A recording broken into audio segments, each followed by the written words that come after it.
say should put that much emphasis on grades. Yes, because when we focus academics and learning and the wonder of curiosity, and we pile it all into a letter grade, and we teach our children that that's what the striving needs to be for, About that grade. about that outcome, then they've lost the magic of the entire process. And we all tout and say that it's the process we care about, and we care about our children being engaged learners. But we have a whole society. I mean, the whole school system is set up on who gets the grade. Absolutely.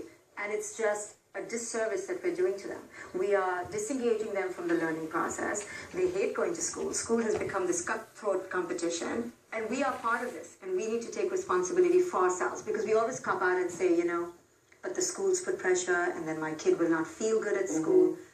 The school does what the school needs to do. It's our energy that we need to curtail and take care of. And do we buy into this? Do we buy into this cultural flow that says we all need to achieve and be super successful in a prescribed way? Or can we teach our children, you can be super successful if and only when you're attuned to your inner being, and give that message constantly. My daughter never saw a report card till she was in 5th grade, till she demanded to see what other children were talking about, because it was not part of the equation. Wow. When I speak to her teachers, they rarely pull out any tests because they know me by now. And we just talk about her as a spirit, and how is she with friends, and does she help, and does she engage, and is she alive? But are you using those grades as markers to see how she's doing? Certainly as markers, but only as markers. Yeah.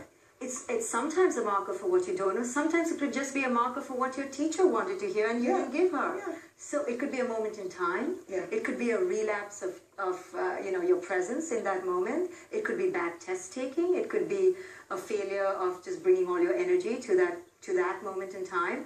It's a moment in time. I always ask the question, did you do the best you could? Yes. Did you do the best you could? Did you try your best? Yeah. And my daughter automatically says, I tried my best. So what more can you ask? Did they show up to the best of their consciousness? Did they show up? And I don't even need an answer to that. For sure, every child shows up to the best of their consciousness. Yes.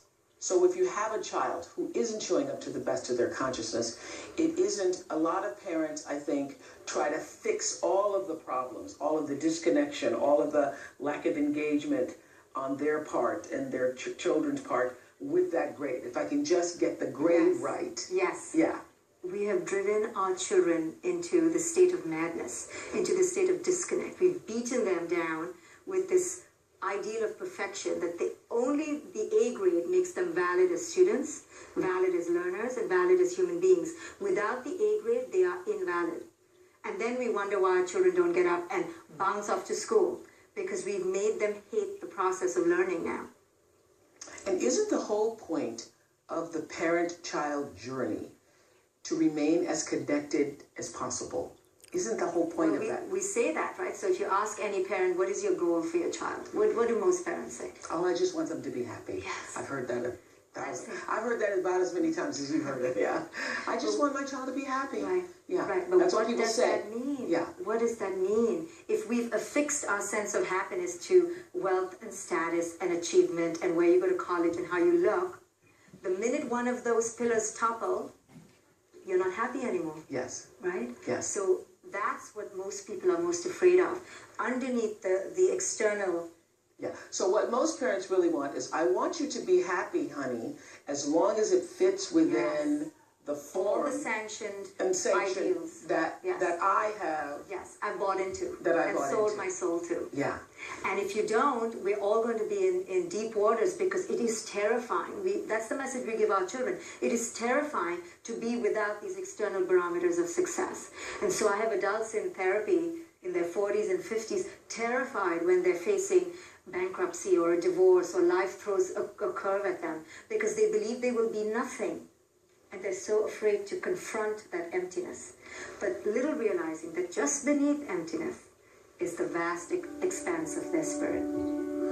Coming up, I know what some of y'all are thinking. Is it always the parents' fault?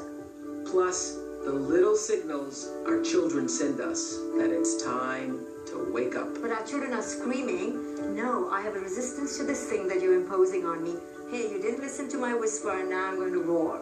Super Solars, what Dr. Shefali is really talking about here is connecting to the spirit of your child and parenting from that space of spirit